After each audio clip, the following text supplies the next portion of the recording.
Gusto nyo ba maging Stranger Things upside down din ng Google nyo? Madali lang yan. Ganito lang ang gagawin nyo.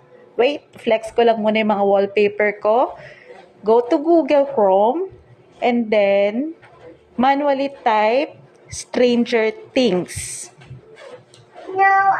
And then hit search.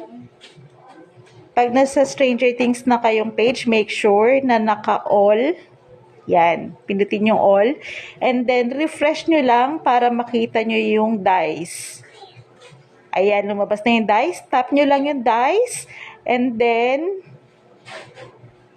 ayan, lalabas yung number. Pagkatapos, ayan na! Magic, di ba? Upside down na yung Google nyo. O, check nyo. Nakabaliktad na yung mga sulat at may mga particles na parang nasa upside down talaga yung Google Chrome nyo.